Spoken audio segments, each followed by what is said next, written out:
On this week's episode of Queer, we talk about race. Race in the fashion industry, entertainment industry, within the LGBTQ plus community, etc. We sat down with legendary Mike Ruiz, and you'll find out what made him say this. We can dissect the whys and the hows and how did it come to pass all we want, but none of the dissection is going to really change anything unless we all get off of our asses and do something. Then later on, you're going to figure out what made Vince go crazy. This is why he said this. These are people, these are lives, these are like people who are just asking for basic human rights. Then you'll find out why Jay said this. Oh, this is racism. Right. Oh, I understand. I'm actually awesome. Yeah. I'm just black.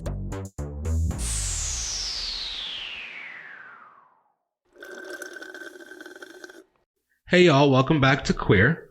We are here today. It's a special episode. We have myself, obviously, Alexander Jamal, Jay Northcott, and a special guest named Vince, and another one named Mike Ruiz. Vince, go ahead and introduce yourself.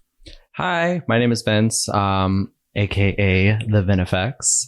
I'm also known as an artist. You know, I'm an artist. Love it. And Mike, do you want to introduce yourself? Yeah, I'm Mike Ruiz. Gosh, I do a lot of different things. Primarily, I'm a photographer, but I do a lot of activism and philanthropic stuff. And what else do I do? I don't know. You tell me. I can't remember. You do pretty much everything. I do a bunch of stuff. If you don't know me, Google me. Love it. So this week we have a big topic, but first we wanted to go into a little bit of an icebreaker. So we have 2 new guests. So we wanted to do 5 questions. So I want you guys to describe yourself in 2 sentences. Vince, you go first. Does it have to be words?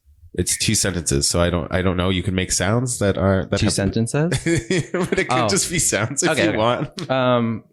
I am an eclectic sort of being, artist slash nonconformist.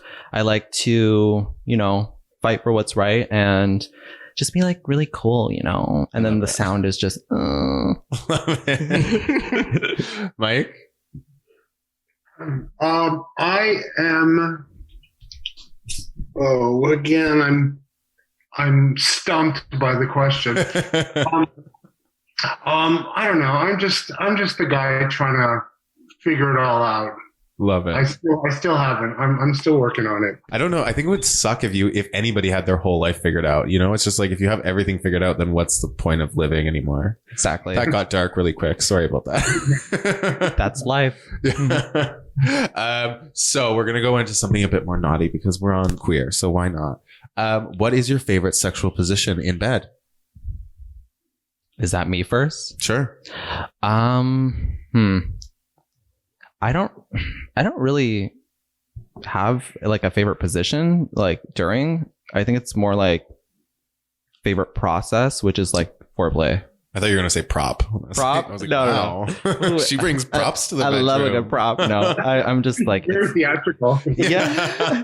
It's the I guess the lead up. Maybe. Yeah. Love it. Hmm? And you're my favorite. Whom I can't remember. It's been so long. I've been I can't remember what I like. Okay.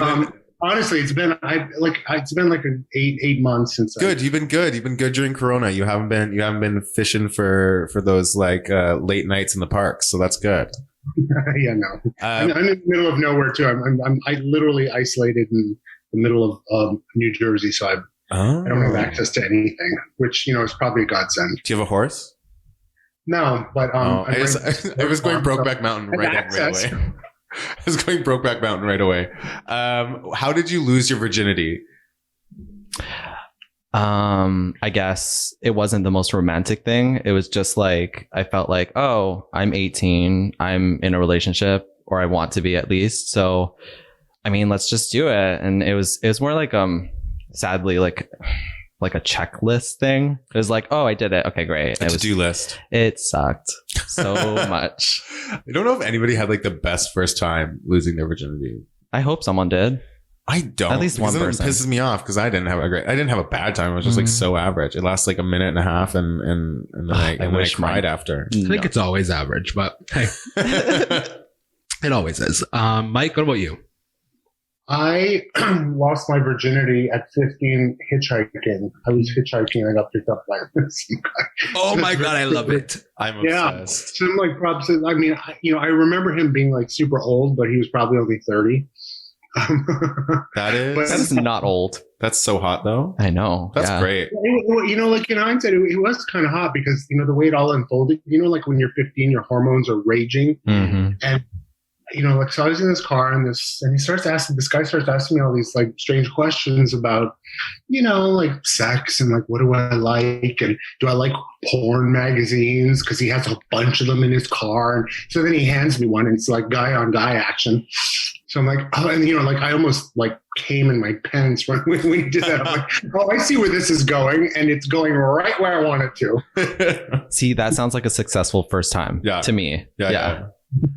Yeah, but I was riddled with shame and angst and Riddled with all the anxiety. stuff that comes with being a 15-year-old closeted gay guy. Oh, in this for sure.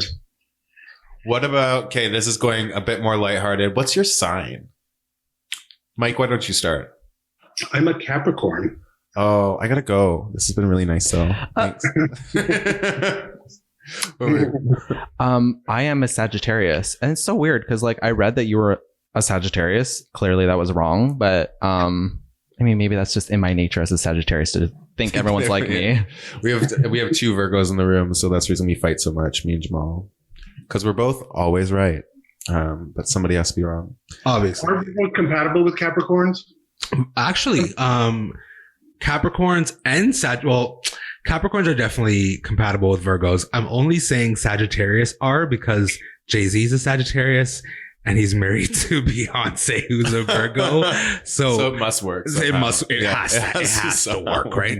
You may have like an elevator fight once or twice, but it works. And that's fine. It works. I love it. Okay, my last question for both of you is: I was gonna say most embarrassing, maybe not most, but an embarrassing moment that happened to you in high school or in grade school or like in the last year. Oh my God.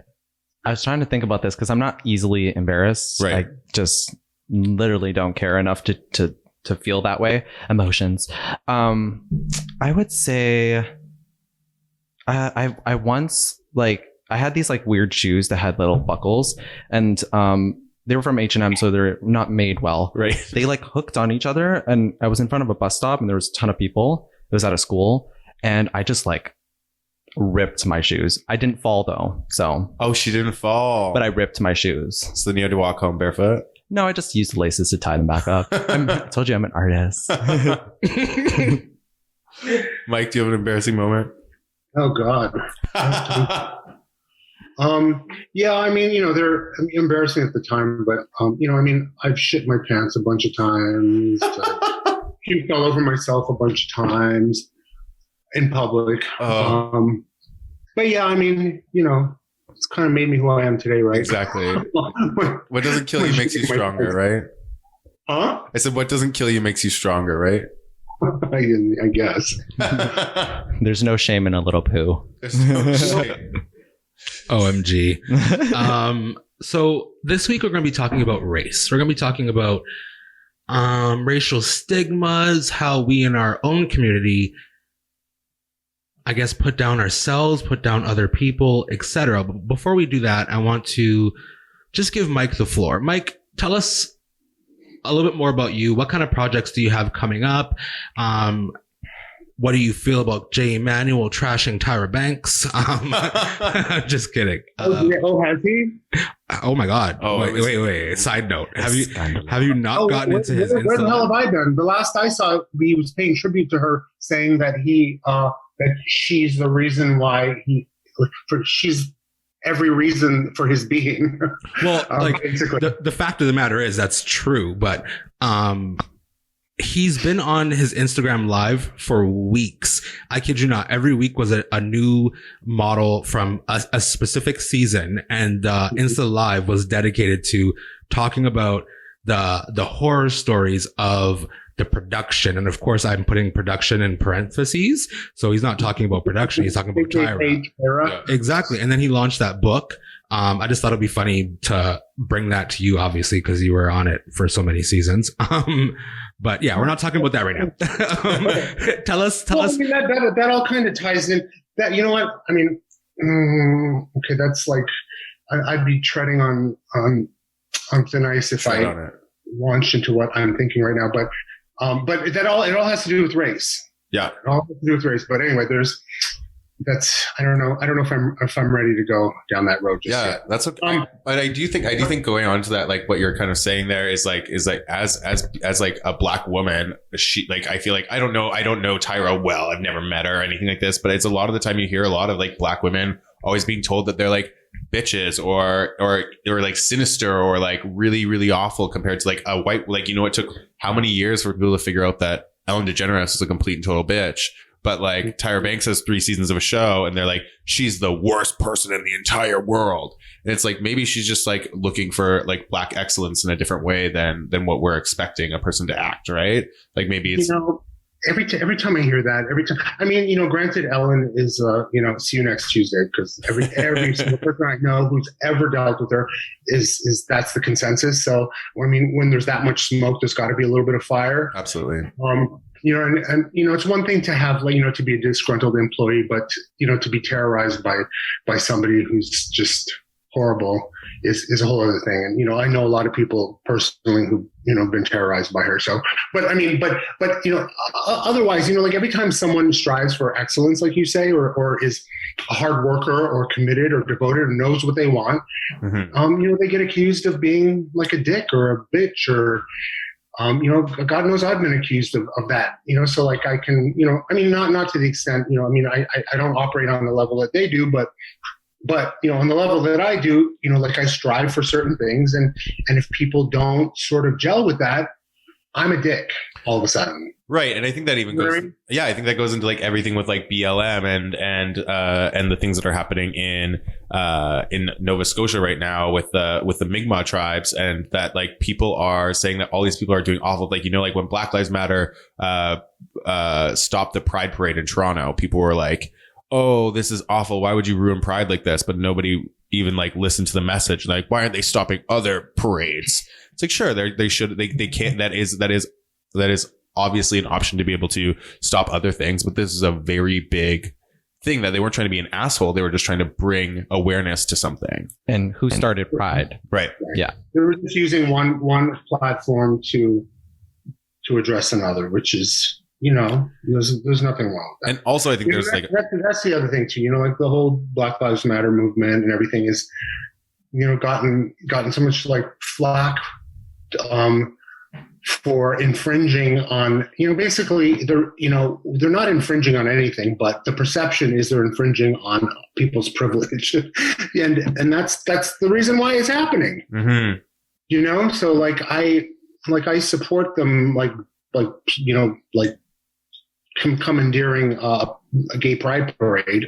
I mean, but I suspect that's not what they did. I suspect they wanted to integrate their message into the LGBTQ message, but it was taken, poorly. I mean, I don't even know what happened in that circumstance, but right. I'm speculating based on what you guys are telling me, that it wasn't well received. Yeah, there's a mixed bag with it. Like a lot of people said it was really important at the time, but then other people were like, this is ruining Pride. But also in my head, I'm thinking like, what's the safest space for somebody to have a protest like that? And it is a space of like a bunch of liberal fags, where was everybody born and raised? I was born here in Toronto, raised all over. I've lived in Michigan. I've lived in Florida. I guess not all over, just right. Toronto, Michigan, and Florida. Just 3 places, actually. What about you, Vince? I born and raised in North York, which is kind of Toronto, but it was more like the Upper West Side of Toronto, but not as like I don't know. I always confuse the difference between the two in New York, but yeah. And now I currently live in Toronto. Nice. Mike? I was born and raised in the suburbs of Montreal, and I left when I was 20. So, but I still sort of identify as like a Canadian, urbanite from Montreal. Yeah, I've lived all over as well. Right, absolutely.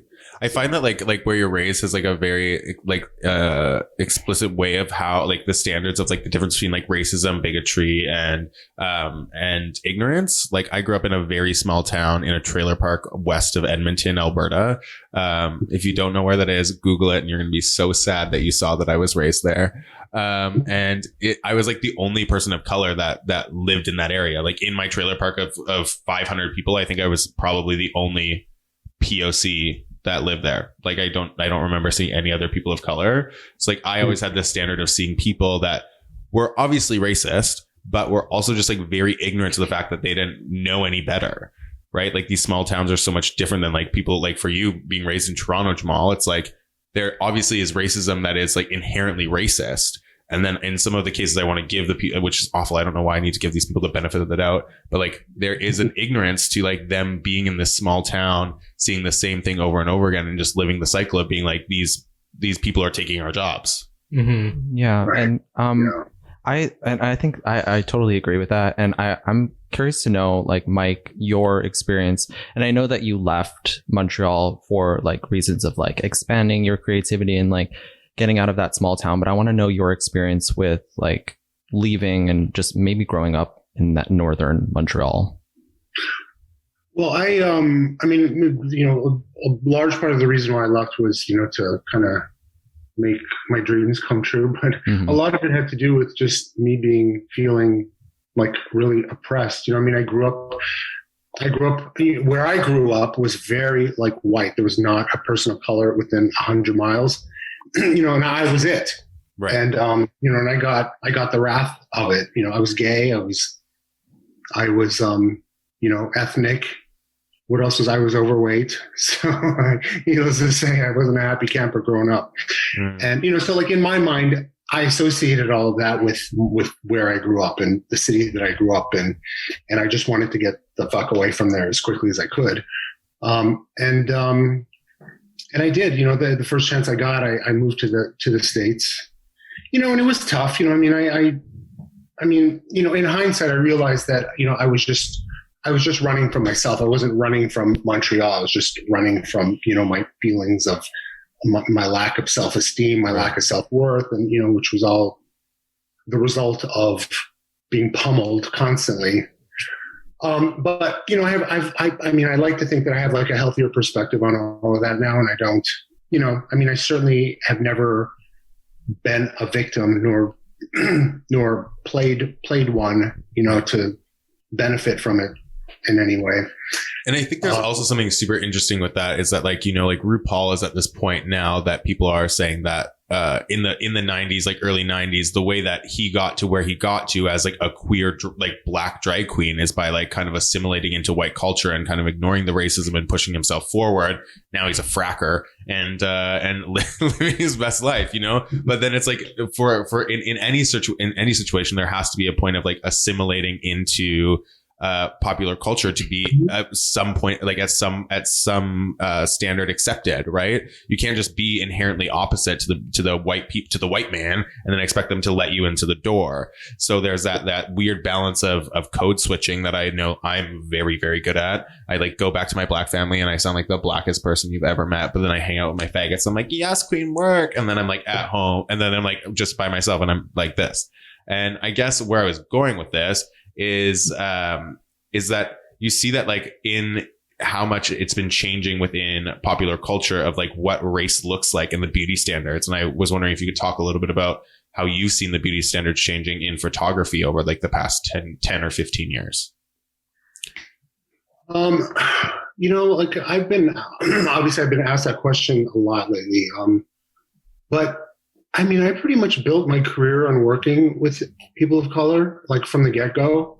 like I was shooting every hip, like I was the king of the Source magazine and Double XL magazine. So I don't know how that happened, but it just did. Like I just ended up working with all these people, and as a result, I was like, I basically built like my entire career from working with people of color, like in advertising and stuff. So like, to be honest with you, like I've never firsthand seen it. Like I've never been in a situation where a client's told me, no, you have to hire like white models or you can only hire one black model. Like I've never been in that situation, because most of the stuff that I've always done has been all people of color.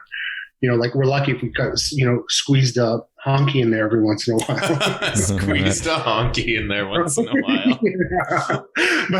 but so like, I guess, but like, I do hear about it. I hear about it, and I see people who feel that they've been slighted, and I see models, I hear about it from models, things that have happened to them, like in Italy specifically, there's a lot of racism in the fashion industry in Italy for some reason. And, it's, so I hear about it. And I think, in light of everything that's been happening in the past year, it seems to be changing, from my understanding. And I certainly hope that it is. Mm-hmm. But in answer to your question, like firsthand, I can't say that I've really, and then, and that sort of spills over into my entire life. Like growing up, like I was ethnic and I got reamed for it. But once I got out of that environment, mm-hmm. like race never was an issue with me, like towards me or like me, integrating into any group. Right. Like equity, diversity, and inclusion didn't feel like something you had to do. It was just something that you already did. Yeah, like it was just like it just happened. Like I didn't think about it. Like it wasn't a mission. Like I'm gonna be inclusive, and I'm gonna integrate into the into all of these various like ethnicities, and it just kind of happened. And I'm grateful for it, but as a result, I can't say that I really feel. I don't know what it is I'm trying to say. Like, I don't want to say that. I have like an abundance of empathy. Like, don't get me wrong. I empathize with everything. And like, no one has been more vocal about all of it than I have. But like from my personal experience, like I can't say that I've suffered like the brunt of racism in my profession. I just, Hold that thought. Let's take a break.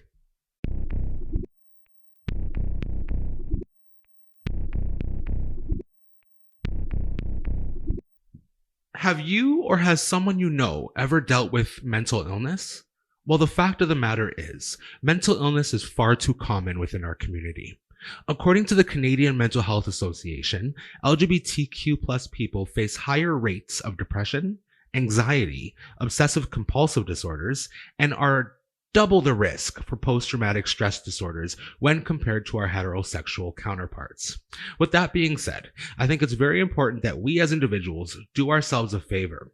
Ask yourself, what is it that interferes with your happiness? Because from there, we can truly get to the bottom of whatever it is that you're struggling with. That's why I'm excited to bring to you BetterHelp. BetterHelp allows you to connect to a licensed professional therapist in a safe and private online environment. BetterHelp will assess your needs and match you with a professional therapist that fits your best needs. I've heard of BetterHelp from so many other places, but the fact of the matter is, it's a worldwide service and it's more affordable than your traditional offline counseling. Oh, wait. And financial aid is available. Once you sign up for BetterHelp, you can begin communicating with the professional therapist in less than 24 hours. You can send a message to your counselor any time of the day, and you'll get a timely and thoughtful response. Oh, plus, you can schedule weekly video or phone sessions without ever having to leave your room or sitting in a uncomfortable waiting room. So whatever you are dealing with, whether that be depression, anxiety, relationship issues, trouble sleeping, you name it, BetterHelp has someone there for you. So join over 1 million people taking the charge of their mental health. Again, That's BetterHelp. HELP. And if you go to betterhelp.com/barbequeer, you will get 10% off your first month by visiting. Again, that is www.betterhelp, HELP.barbequeer, BARBEQUEER.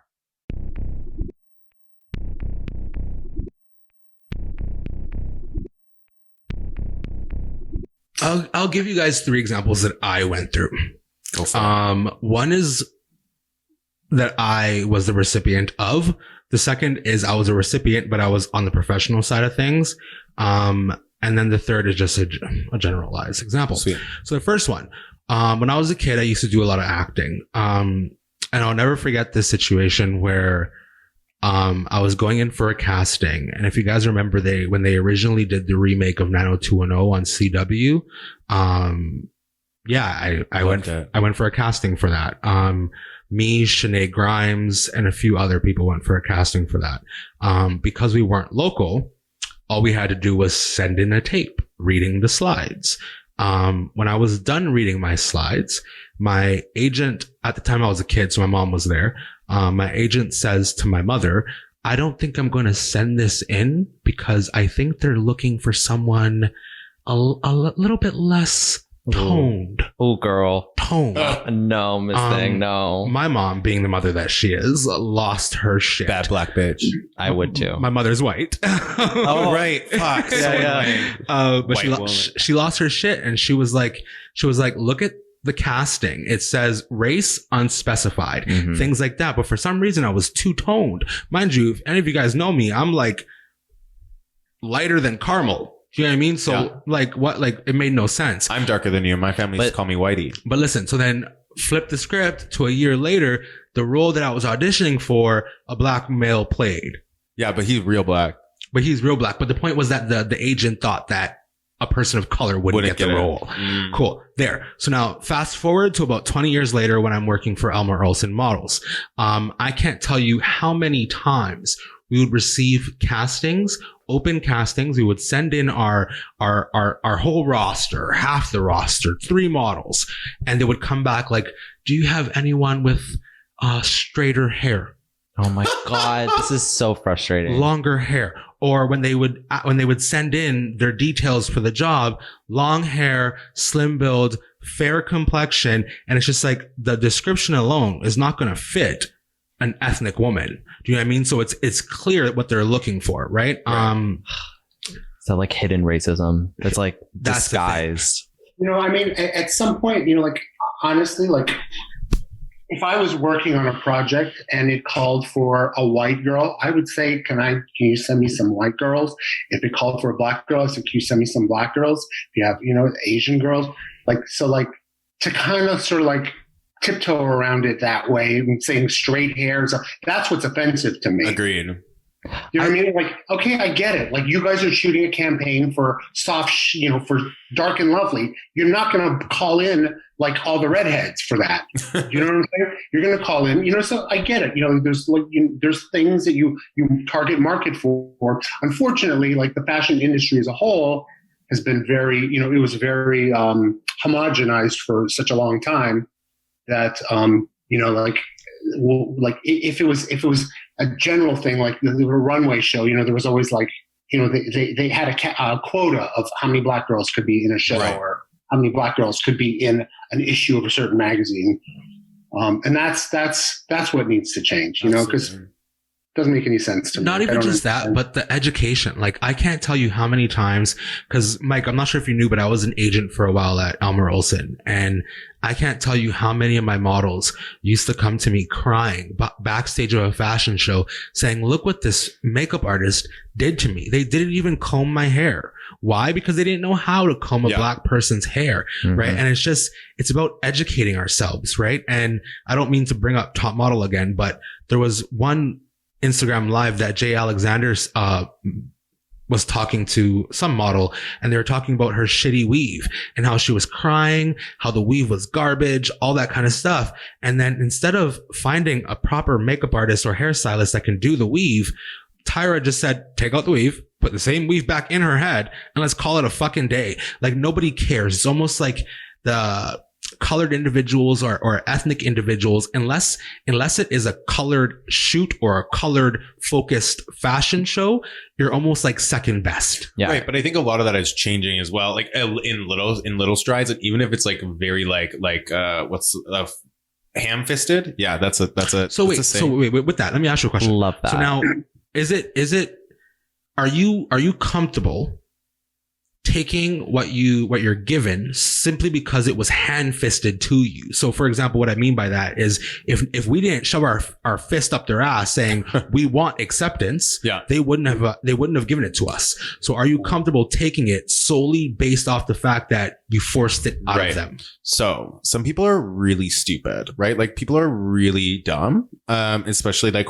whites. Like a lot of white people are quite dumb, and what I find is sometimes you have to ham fist people with these kind of things about being like. For me, growing up in like such a small town, when I didn't see any people that looked like me, like I think the very first person I saw, a black person that I saw on stage, Mike, I work in theater. That's kind of what I do here. And the very first black person I think I saw on stage was when I was 18 going to university, and is now one of my best friends named Akambe Samamba. And I think before that, I didn't see a black person on stage. And like, even like my family is obsessed with Days of Our Lives.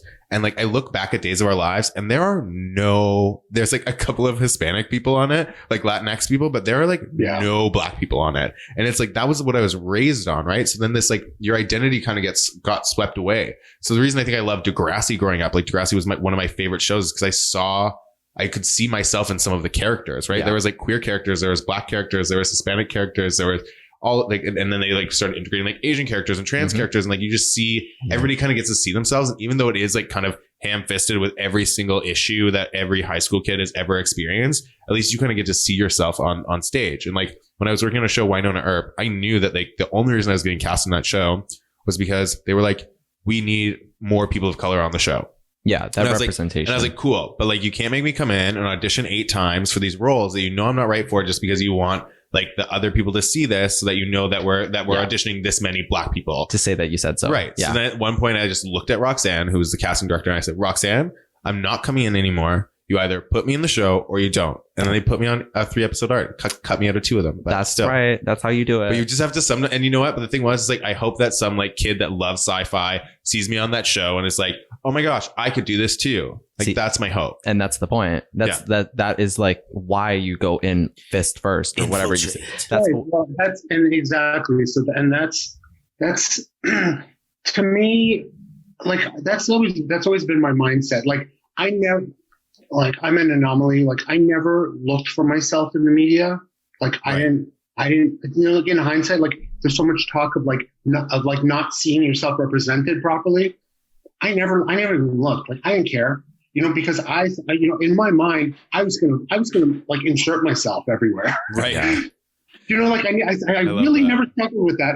And like, so a lot of, you know, and I, again, you know, like I was gay, I was overweight, I was ethnic. I mean, they used to call me, like, because I was the only ethnic person in 100 miles. I mean, they called me the N-word, like day in and day out. Right. So, like that's who I was. That was, you know, in my mind, that's who I was. Right. What's your background, by the way, if you don't mind me asking? It's Filipino and French Canadian. Cool.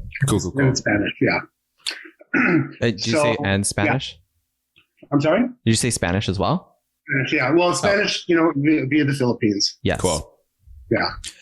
I think that a little bit of what I wanted to get into is like just like a quick little. I don't want to go like too set, because I feel like whenever people talk about like racism and things like that and experiences, it always turns into something like the saddest stories that have ever happened, and that like we are awesome individuals that need to uplift each other. Yeah. But I'm questioning like a moment that like something in that regard, like something that happened, an experience in your life that you feel like has almost created you to be like this, like a stronger individual that was inherently like that was something that was racist, but that you kind of grew from. Oh, can I say something? You know, like my one of my boyfriends for 4 years was Ray Stewart. He was a black guy, and we were in a CVS in New York City, like on the next block from our house, from our apartment, and we were in the CVS just like buying stuff, and we both had hoodies on and sweatpants, and I guess to them we looked a little gangsta, and they arrested both of us for shoplifting, and Oh it my wasn't God. to me.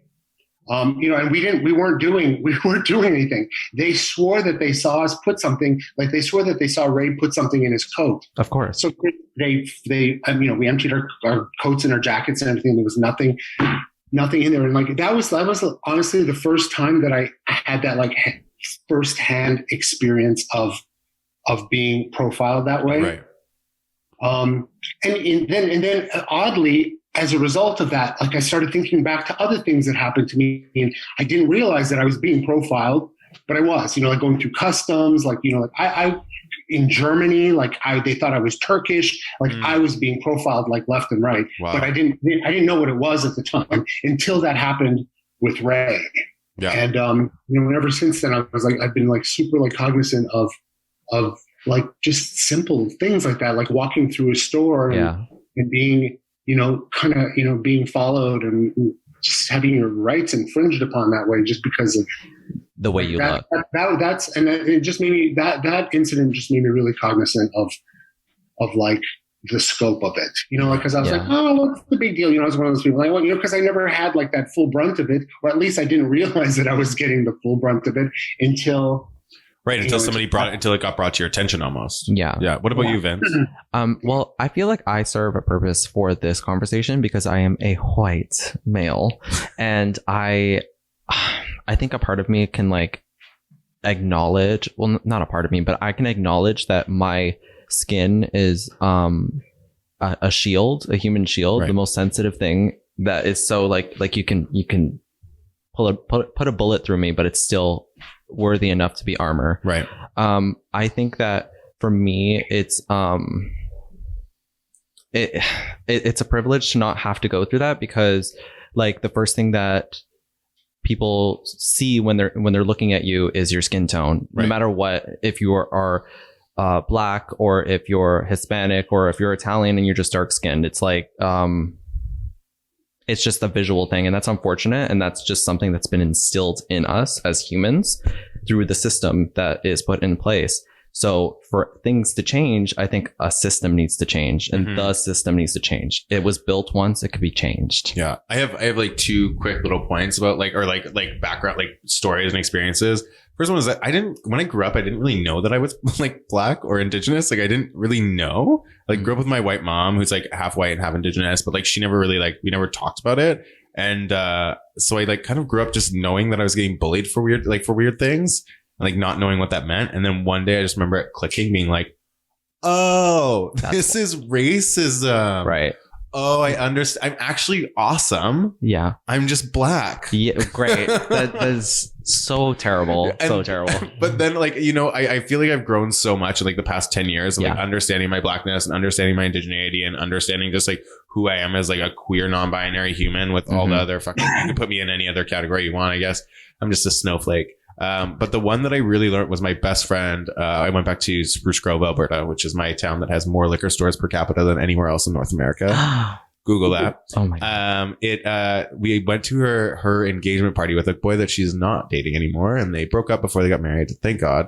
And we got in a fight about indigenous politics or something like that. And then he looked at me, and I was like we were all drunk, obviously. It's an engagement party. And he looked at me and said like, I'm tired of your nigger politics.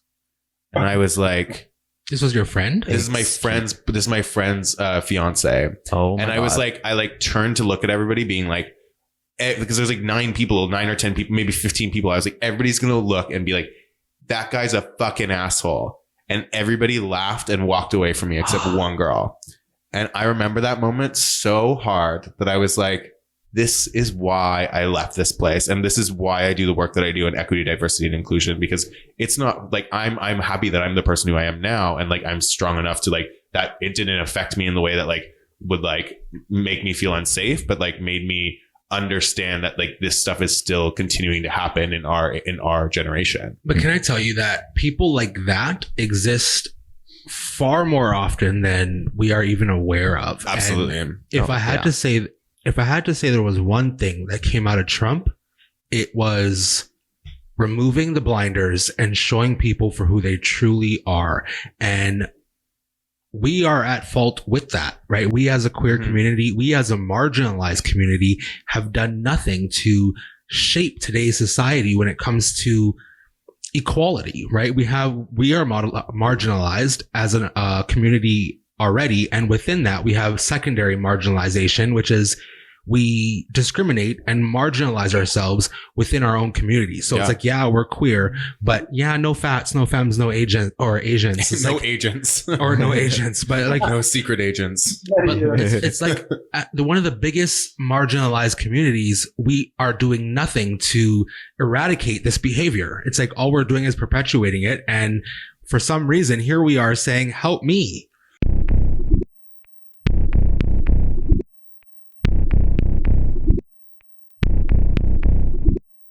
Support for Queer is brought to you by Manscaped, who is the best in men's below-the-waist grooming. Manscaped offers precision-engineered tools for your family jewels. Oh my God, that reminds me. I love shaving my balls because I love that smooth look. And then I usually use just a regular shaver. And then one time I cut my balls and there was blood everywhere. We're talking bloodbath. Like Carrie featuring J-Ho.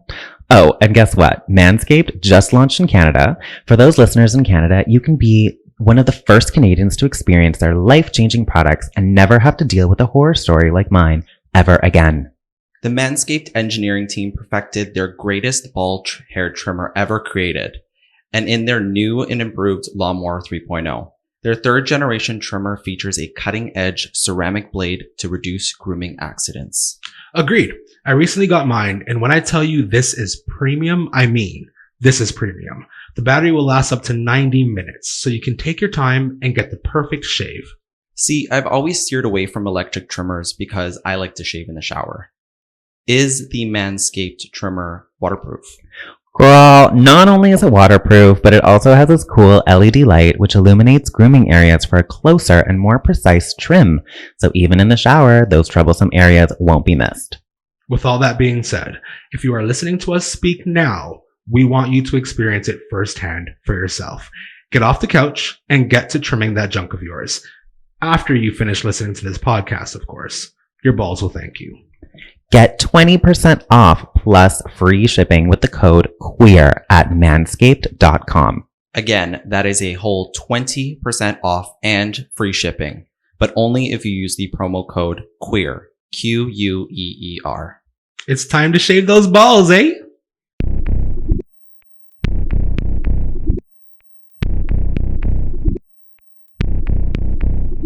Right, but I think there's also this moment of living in tribalism that like I don't know if I've ever talked about this, but I did like this huge thing about like tribalism and how like capitalism has kind of created this agenda of that we need to take care of. It used to be like back way back, like even before Jesus. It was like, you know, there was a difference between, especially like in indigenous communities, there's a community, like a tribal like connection that all of these people that live in this same community are all taking care of each other, right? Mm-hmm. And that like the most important thing is not the color of your skin or any of these, but it's making sure that every single person in your community is fed. Now it's like it keeps getting smaller and smaller and smaller. So it's like now it's like I'm the dad or I'm the mom and I'm taking care of my kids. And right now that means I have to fire this many people because Corona's fucked up my business and I have to fire this many people. So I make sure that I get my bonus this year so that I can give my kids the things that they want. But then you're not even thinking about the other kids, like those parents that are getting fired and what their kids are not getting for Christmas. But right. then in that you're looking at, brain, come on, work. Anyway, go ahead. Yeah. It connects to racism a lot because you're thinking of like you're putting these people and they're only thinking about themselves, which also connects to the virus itself. How if it doesn't involve you directly, you're not interested. Right. And, but what's the easiest way to segregate people? Like in this room right now, how would you categorize people the easiest to separate us from who we are? Race, the color of our skin. Mm-hmm. Yeah. So how do you gain the most control is by making somebody that doesn't look exactly like you have less power. Of course. Yeah. That's what racism comes from. It was just easier to make black people look shittier than Jewish people. Jewish people obviously had a shitty in Yeah. in one space in the world. Yeah. And like it continued to happen throughout everywhere else. But it was harder to find out that you were Jewish than it was to find out that you were black. Because it's all visual. Yeah. Visual cues are like you see it right away. That's the But first then thing. why would you guys say this remains today? And I'm gonna relate this to an American situation, so I'm just gonna lean on you, Mike. But did you guys know that in 2017 during Philly Pride they tried to add in a brown shade to Yes. the pride Yeah. flag? Yeah, the brown, black, and, Yeah. Yeah, Yeah. and who refuted it? the white people? the white gays. The white gays, We're the mean. not the gays. whites. Yeah. the white gays. yeah. Yeah. And Yeah. I'm not surprised. I'm not I surprised. mean, you know, like this is just like the self-fulfilling problem that just keeps going around in circles and circles and circles. Is like I mean, honestly, like we all spend a lot of time trying to resolve all of these issues and internally and externally, and I just think like, I mean, for me, like I'm just tired. I'm tired of it, and I wanna. Like I did another interview this morning, like a Q&A, a written Q&A, and one of the questions was like how to best serve, you know, the community in the world, and it's to just do like one like decent thing a day, Mhm. you know, instead of like talking about it endlessly, just get off your fucking ass and do one little thing a day. Absolutely. That's all you know what I mean? I happen to do like, you know, I'm gonna pat myself on the back because I deserve it. I do a shit ton of things every day. For a lot of people, like especially since I've been in quarantine, you know, I'm helping the animals, helping the gays, helping the people of color. I'm trying to hook everybody up, and it's just like that's what we got to do. That's what we need. That's the behavior we need to encourage. We can dissect the whys and the hows and how did it come to pass all we want, but none of the dissection is going to really change anything unless we all get off of our asses and do something. And, you know, like, and you're right. The most flack that I get is from white gay guys. Yeah. Like the most hate I get from anybody is from white gay guys. Even like you look at like some of the shit that like gets told to the drag queens from Drag Race. That Oh are my just God, like yeah. awful things. That's just like I know it's a TV show, but Yeah. these are like real people, and people just think that they can just like say whatever they want, like they're characters on a fucking sitcom. Like Oh, they're yeah. not, you know. That's the thing. You know, people don't humanize each other, and with social media, it's easier to do that because there's no like. You don't need to be in front of somebody Yeah. to you know, like so you don't You're really hiding behind see the that keyboard. you're talking to a real person. You're just putting it out there into the universe, like you're a fucking this and that and the other. You should And die. Yeah. you know, people hurt. You know, people have feelings. You know, like no matter how much it happens to me, like I still don't get used to it. Like I don't have that kind of thick skin. I mean, I learned to process it quicker so that I don't like internalize it. But you know, like. My first gut feeling is to be hurt by it, and you know, like all we do is like, and no matter who we are, you know, like race wise, we're all like hurting each other. Yeah. You know, no matter how you want to break it down, we're flinging it at them, they're flinging it at us, and that's just going to perpetuate the whole cycle. And the only way to break that cycle is to like one person at a time to just stop doing it and to just do something instead of doing an attacking thing. Okay, I'm sorry, a little segue here. Yeah. Have you guys seen the on Netflix the Social Dilemma? I heard someone was telling me about that yesterday, but no, I haven't watched it yet. Okay, I'm going to. You have to watch it. Like if you have to watch it, it'll give you like an understanding of how we're all being manipulated to just come for each other constantly. Right. This whole thing, it's all about like monetizing click-through revenue for third parties, but we're being profiled, we're being manipulated, we're being like whole profiles are being created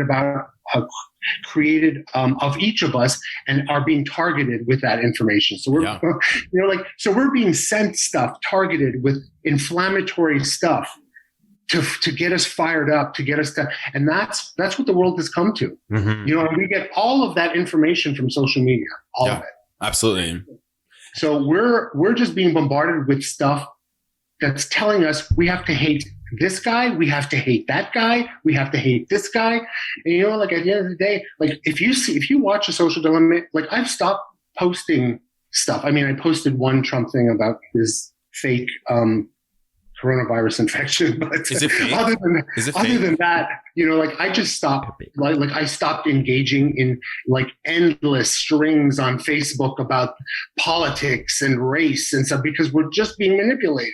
Absolutely. And it will never stop, right? It's like any kind of like ad AI and these kind of things are like really used to make sure that the ads are explicitly or are put in your profile, in your thing, so that you actually are manipulated with your thought process. Like it's like, you know, it takes something like it used to back in like the early 2000s and in the 90s, it took you to see an ad 7 times before you remembered it. Mhm. And now it's something like 28 times before, because we're so bombarded with so much information. It's so like monitored. 28 to 30 times you need to see this ad. So the amount of like amount of how selective they have to be now at how to make a target audience that you see that ad 30 times or you see that fact 30 times is like, it's fucked, right? Like that's how we keep racism happening. That's how we keep like bigotry happening, is that like in my head, I think everybody's seeing the same thing on their Facebook ads that I do. It's like fucking like nice rugs and and like queer merch and like jock straps, but then and like sex toys, and then all of a sudden I like see my mom's, and it's like, what is the NDP doing wrong? How are liberals destroying the world? And you're like, what? This is so interesting. Another snowflake, and you're like, what? Yeah. It's shocking. You know what? It's down to like seconds for like them to find out what your niche, I guess, is. What you see on social media is like catered to like what you are watching. So because, you know, all the people that have treated the movement as like a trend have now moved on because all their timelines are different. They're not looking, they're not posting. It's not hip and cool and sick with it to do it anymore. Right. Which is upsetting because these are people, these are lives, these are like people who are just asking for basic human rights. That's it. And you see a really interesting thing that happened like with Breonna Taylor that I found like just mind blowing recently is that her family, I think it was $7 million or $8 million that the state gave to her family for what happened.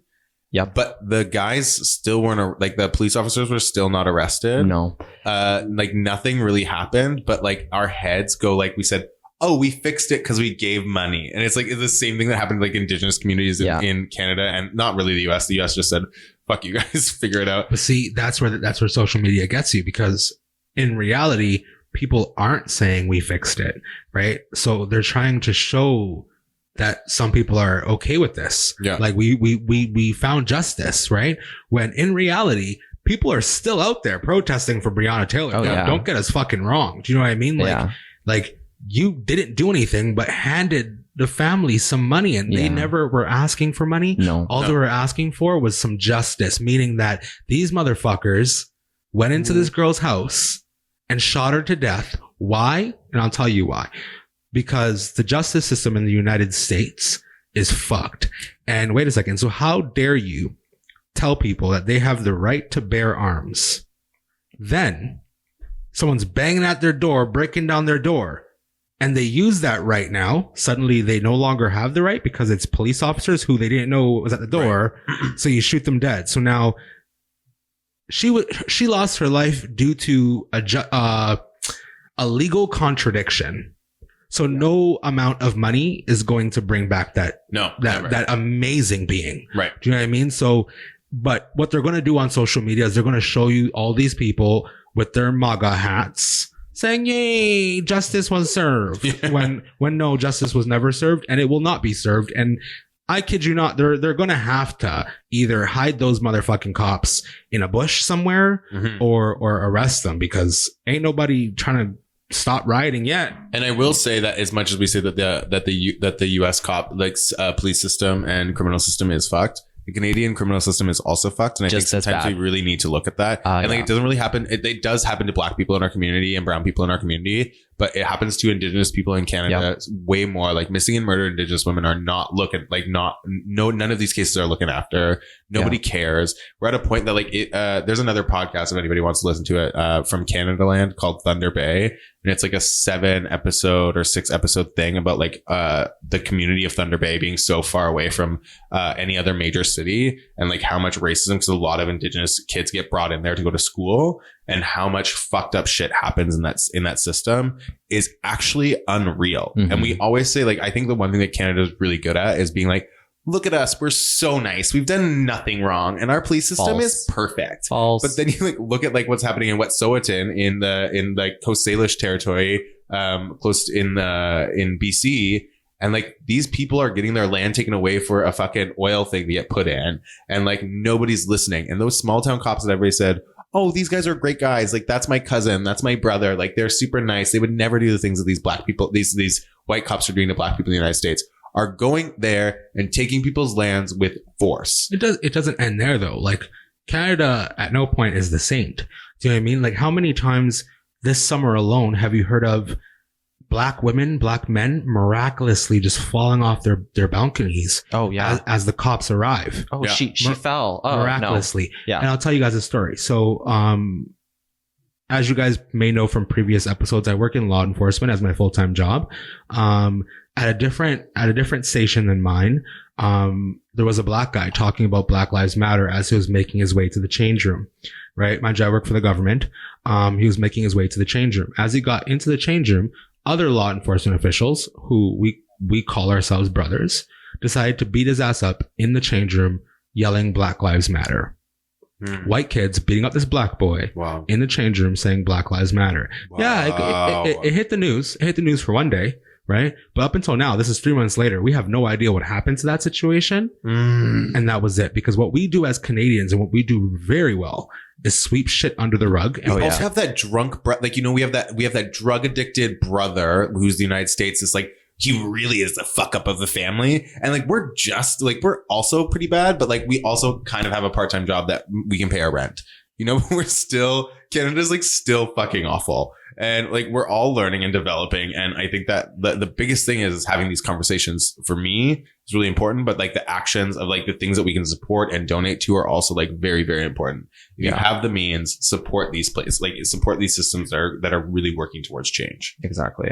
amen. Gay man. Gay man. I guess where do I want to go? Where do we want to go? Do we want to talk about apps? Do we want to talk about like apps, or do we want to talk about I was thinking about talking about reverse racism, but not that term, because that term is what white people use to say that that white people can be racist can get racism against them. I don't think we even need to. I think this entire conversation sums all that up. One is that we are doing nothing as a community. So when it comes to apps, and the reason why I say we are doing nothing as a community is because when it comes to apps, we are the number one person saying, hey, look at me, I'm not getting treated equally.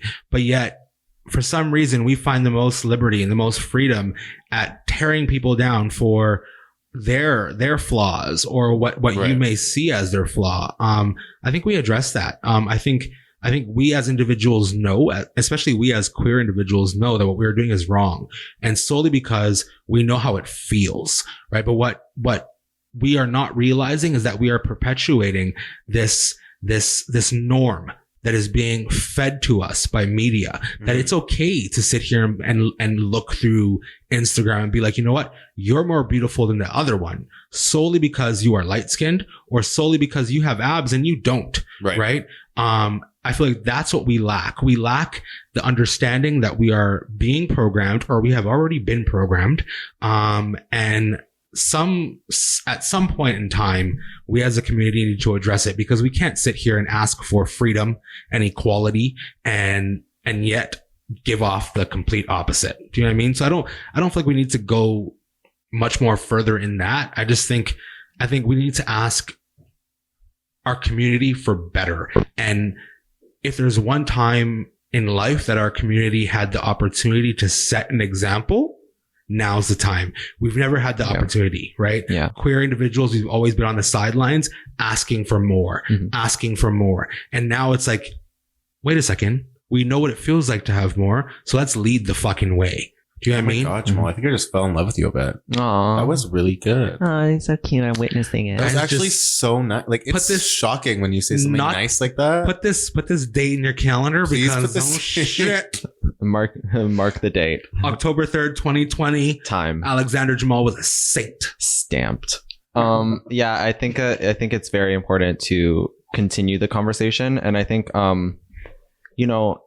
thinking about all the things that you love, all the things that you enjoy in life and in the community, were brought to us by like BIPOCs. Like, we are in a world that was built under the foundation of them. Mhm. So it's important to recognize that and fully, like, once you recognize it, you can fully enjoy it properly. Right. And it's about taking responsibility for yourself to educate yourself, talk to people. Also, if you're going to talk to black people and ask them to give you a lot of information No, about how to not feel, that. no, that's fine. I'm not saying anything wrong about it. But if you're like, I need you to help me learn this thing, Yeah. pay them in coffee, buy them a beer, like, Yeah. just do something like, Yeah. if you want to talk about race with a person of color, it is work. It's work for every person of color to have to It's like tiring. educate in Yeah. certain ways. It's like, buy them a coffee, buy them a beer, buy them dinner, Yeah. give them $40, like, it's like Well, that easy. It's about, like, also just making friends, like, that are Yeah. not just white. And it's not, it goes beyond just like BIPOCs. It's like, you have to, like, understand different kinds of people in order to, like, branch yourself out as a human being, because then you're just very self-centered. Yeah. I think you don't, like, it's not your responsibility or your responsibility to educate us, because I mean, you've been doing that for centuries, and that is exhausting, obviously. And it's a privilege for me to recognize my anger and my frustrations with what's going on. Mhm.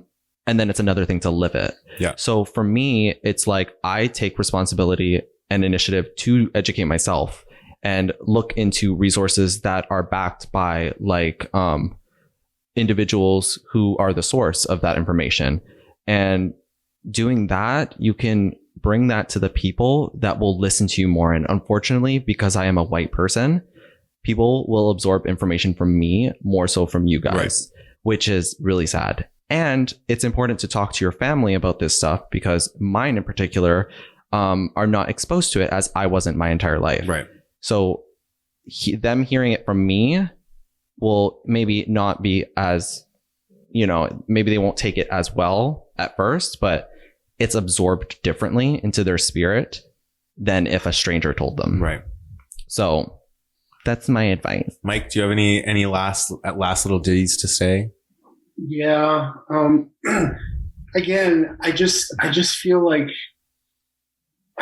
we just need to do something. Like, literally, like, we've talked about, like, the climate and the situation, but are we all going to just get off this call and, like, go back to our lives, or are we going to do something? Right. And by do something, like, I mean, it could be, I don't even know what that means. Like, I know what it means to me.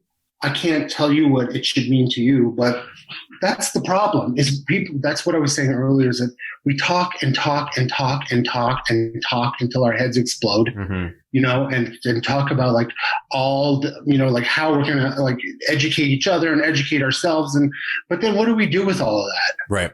Actions are the only thing that's going to make a difference. For sure. I agree. One little action is going to, and I mean, it could be as simple as, I mean, I don't want to even make any suggestions, but it'll all mean something to you. Like, I just feel there's so much inaction and a lot of flapping of lips all the time that that's why we're going around in circles. So that's my 2 cents is to just try and like physically do one little thing that can change the, change somebody's day or something, I mean, can I give you an example of, like, stuff things that I've been doing? Like in the States, like, where the election is coming up, so everyone is harping about, like, oh, this one flinging mud back and forth and talking about, like, well, he did this and he undermined that, and the Democrats are the scourge of the, but nobody's doing anything. So I took it upon myself to like, okay, I'm not going to like spend hours going down these like back and forth strings on Facebook. So I implemented because 1 in 5 LGBTQ people in the US is not even registered to vote, which is beyond shocking to me. 1 in 5, you said? 1 in 5, 20%. Wow. 20% of in the last election, general election, were not even registered to vote. And 44% of the registered voters in this country didn't vote. So, I mean, we have a country of lazy bastards who do a lot of whining and a lot of lip flapping, but don't do fuck all about changing it. So I started this pro-voting campaign. You know, like I'm encouraging LGBTQ people to register to vote. And I literally go into every grocery store, and I was in Verizon the other day, and I stood there and got the 2 sales girls to register to vote, and had them promise me that they were going to vote. And I told them like why they had to vote. It was an Indian girl and a black girl. And I'm like, you're not registered to vote? What the fuck are you doing? Fucking insane? Yes, see me with them hands. You're getting all of them to do that. Yes, that's like, and then, you know, I mean, I was like, you know, I was very, you know, so I took the time to. So that's what I did. That was my effort. And you know, like, if I only got those 2 girls to register to vote and to vote, I did my job. Yeah. And I did something, and I can go to sleep at night knowing that I just didn't flap my big fat lips. I actually did something. So that's my point. So let's go out and do something. Amen. I think that's the overall message of this episode, is that we need to do something. We all have power in some shape, way, or form. Whatever community that you are in, you have a say. It's 2020, right? No matter how marginalized it may seem, or no matter how marginalized it actually is, you have a voice somewhere. So, baby, it's about time that you start using that voice. And we live in an era where it's as easy as a fucking click of a button. Yeah. You know what I mean? I want to wrap up, but I want to know from Mike if like what he's doing and what he's doing in the future, what we can expect from him. But before we do that, any final words, guys? Yeah, I have a couple of things. Go for it. The only thing that I want to say is to any white person that's listening, or to any person that is very wealthy, not even very wealthy, marginally wealthy, remember that this world was, and that means people of color that are marginally wealthy, this world was literally set up for you to make more things, and that you can take advantage of that. That's the ability. That's what we've created in this world. You can take advantage of every single opportunity you have. Every single opportunity you get. But remember that those opportunities don't come to every single person the same way they come to you. So when you're taking those, remember how much space you're taking and really understand what that means to have that space. Just to add in. That's like I just said that again in my previous interviews is exactly that, is we're a culture. We've been conditioned to be a culture, a society of hoarders, of taking way more than we need, way more than we could ever want. But it's just ingrained in our psyche to just do that. So like that's what I said is to, you know, is like, great, take what you want. If you want a bunch of stuff and a bunch of cars and a bunch of houses, go out and get them. But like, give one away. Yeah. You know, just give them one little thing away. And that's why, like, everything that I do, like, you know, I like to make money. I like to be, you know, financially free, but I always build in some kind of philanthropic component to everything I do. Love that. So that's like my effort. And as far as like, you know, like people accuse me, well, you have a platform. I can't just, I'm like, how the fuck do you think I got a platform? Yeah, exactly. Sitting on my ass, like bitching on Twitter? No, you I reach out to people. I'm like, hey, can I pitch you a story? Can you run this thing? Can you do that? Can you, like, I'm on it 24/7. Yeah. Granted, I have a different like skill set than a lot of people, but it doesn't matter. You can do one thing. I can, you know, like some people do a lot, some people do a little, but the key is to do something. I love that. Yeah. Can I just say, wait. Sorry, it was on my mind. Because you guys mentioned motherfuckers with money. all you motherfuckers with money, like I hate that word. motherfuckers. Yeah, stop saying But it. they're motherfuckers. They're fucking their Do you know- mothers right now in the ass. But do you know? Sorry, I'm gonna explain to you why I'm saying motherfuckers. 'cause Sure. Everything I say has Sure, go ahead. has purpose. Yeah. So what they're doing is they're fucking their mother in the ass by not representing the world that their mother hoped that they would live in. So you Right. are fucking your mother in the ass by being a worse off individual, by perpetuating all the negativity that goes on in our society. Work. Anyway, so you motherfuckers that have all the money, don't just think donations is enough. A tax write-off is not enough. How about you take that Lamborghini you just bought, sell it, take that money and go buy some kids that have no money some fucking masks so they can wear some masks and be safe in society. Amen. Not even just kids, parents, all those people that are sitting here be like, you know what? I have no money, but yet I'm spending $50 on masks and I can't even buy groceries. Go buy those kids some goddamn masks. Amen. Go to food banks. Go do all that shit. Let's stop being a fucking tardy ass environment community. Tardy ass? Yeah, that's Stop the being a spirit. cunt. Cool. That's it, you know. I mean, and you got to be realistic in the quest for all of that. You know, like people are not going to sell their Lamborghinis, but for every Lamborghini they buy, maybe they give $50,000 to, you know what I mean, like that. Amen. And it's not going to take one little bite of food out of their mouths. It's not going, you know, like you gotta like kind of, you gotta like coax people and finesse things and stuff. Agreed. And you can get people to do stuff with the right approach. Absolutely. And, you know, anyway, I don't know. That's a whole other tangent. Mike, it is like you guys, this has actually been such an amazing conversation. I'm so happy that we got to have this conversation. Mike, is there any upcoming projects that you want to mention, or you can also lay down your Instagram in here as well, or your Facebook or whatever, Twitter?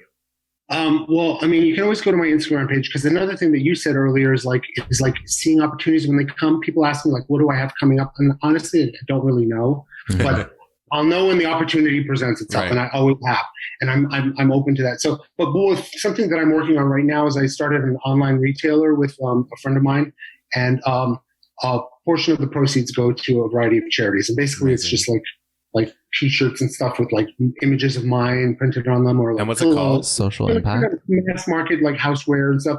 But again, you know, like a portion of the 25% of the sales go to a couple of charities that Awesome. I support. And what's that One- called? The It's Social Impact. Social IMPAK. I love that I site. love It's so good. It's just it's eclectic. There's so many artists on there. And Vince? Yeah. Do you want to drop your Instagram and what's next for you? Sure. My Instagram's the Vinifex. I also don't know what's next. I've been working on more like film stuff. Cute. Because I was kind of focusing on people that needed more help and a platform to use. And I guess my closing thing is, if you have a platform, no matter what it is, even if it's like you're a manager or whatever, use it to the advantage of, you know, fighting for what's right. Jamal, where can people find you? On the street corner, just selling lemonade. Well, as Sugar- long as the money's going to charity, then you're good. All the proceeds from the lemonade go to charity. And it's I for know a good charity. cause. Sugar-free lemonade at that, just so you guys know. Ew, bland, gross. And I am Jay Northcott. You can find me at Nervous Shipwreck. You can also find another one of my podcasts that is my play that I did called These Four Walls with a company called Alberta Queer Calendar Project. You can listen to it on all the platforms. I think that's all I have to mention.